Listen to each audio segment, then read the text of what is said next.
नमस्कार दोस्तों। आज हम रामायण के एपिसोड नंबर 19 में आपका स्वागत करती हूँ। आज हम पढ़ेंगे कि मारीच और सुबाहु राक्षसों का वध कैसे किया श्री राम ने। दैनिक कर्तव्यों से निवृत्त हो देश काल को जाने वाले शत्रुहंता दोनों राजकुमार देश काल का विचार कर विश्वामित्र जी से बोले, हे भगवान, हम यह जानना चाहते हैं कि उन दोनों राक्षसों से किस समय रक्षा करनी है। हे ब्राह्मण, कहीं ऐसा न हो कि वह समय ही बीत जाए। इस प्रकार कहते हुए और युद्ध के लिए शीघ्रता करते हुए उन दोनों राजकुमारों की प्रशंसा कर आश्रम निवासी मुनियों ने कहा, हे राजकुमारों, आप 6 दिन तक यज्ञ की रक्षा करें। विश्वामित्र जी यज्ञ की दीक्षा ले चुके हैं, वे 6 दिन तक मौन रहेंगे। जब भी हमें कोई महान कार्य करना होता है तो इससे पहले हम दीक्षा लेते हैं और अपने आप को पूरी तरह से शांत कर लेते हैं, क्योंकि हम शांत और बहुत ही अच्छे मन से उस कार्य को कर सकें। यशस्वी और आलस्य रहित वे दोनों राजकुमार उन मुनियों के वचन सुन 6 दिन तक उस आश्रम की रक्षा करते रहे। 5 दिन तो निर्विघ्न समाप्त हो गए। 6ठे दिन आकाश में भयानक शब्द हुआ। 5 दिन तक तो राक्षस आए नहीं, 6ठे दिन आए। मारीच, सुबाहु और उनके साथ अन्य भयंकर राक्षसों ने यज्ञवेदी पर रुधिर की वर्षा की। यज्ञवेदी जहाँ पे यज्ञ कर रहे थे वहाँ पे खून की वर्षा कर दी उन्होंने। उन्हें अपनी ओर आते देख कमल नेत्र श्री राम लक्ष्मण की ओर देखकर बोले, हे लक्ष्मण, तनिक इन दुराचारी मांस भक्षक राक्षसों को तो देखो। जैसे वायु बादलों को भगा देता है, उसी प्रकार मैं इन्हें मानव अस्त्र से भी उड़ाता हूँ। तो पहले जो राक्षस थे उनको क्या बोलते थे? दुराचारी और मांस भक्षक। अगर आप किसी से बुरा व्यवहार करते हैं तो आप राक्षस हैं, आप मानव कहलाने के लायक नहीं हैं। कई बार आपने सुना भी होगा, जो इंसान ज़्यादा ही बुरा भला बोलने लग जाता है या अपने माँ बाप तक को वो बुरा बोलता है, तो देसी भाषा में बोलते हैं, अरे मानस बन जा, मानस बन जा, मतलब इंसान बन जा तू। ये जो जानवरों की भाषा है, राक्षसों की भाषा, ये मत बोल तू। और मांस भक्षक, मांस खाते थे राक्षस दूसरों को मारकर। लेकिन आजकल प्रोटीन लेना है, उसके चक्कर में लोग भी मांस खाने लगे हैं। जबकि साइंस ने ये प्रूव कर दिया है कि मांस खाने से ज़्यादा एनर्जी वेजिटेरियन खाना खाने से मिलती है, क्योंकि एक एनर्जी पिरामिड है जो साइंस में हमें पढ़ाते हैं। जैसे घास हिरन ने खाया तो उसको 1000 एनर्जी मिली, फिर हिरन को शेर ने खाया तो उसको 1000 सीधी 100, और फिर शेर को किसी और जानवर ने खाया तो उसको 10 ही एनर्जी मिलेगी। ये एनर्जी पिरामिड है जो साइंस में भी प्रूव हो चुका है। तो हमें मांस नहीं खाना चाहिए।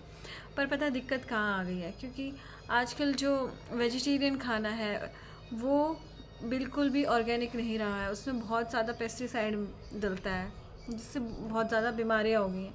और फिर उसे पकाने का तरीका, कुकर में सीटी लगवा देते हैं जिससे उसकी सारी पोषक तत्व निकल जाते हैं, राइट।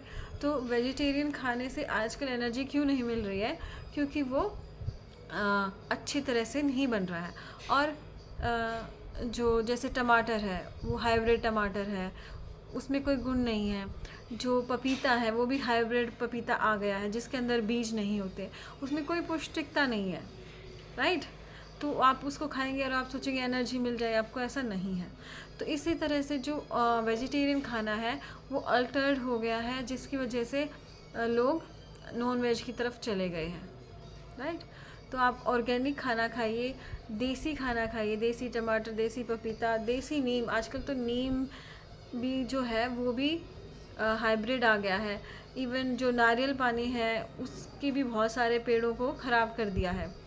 ये सब बाहर के देशों की जो चाल है वो है, जो कि बहुत बड़े लेवल पे फैली हुई है।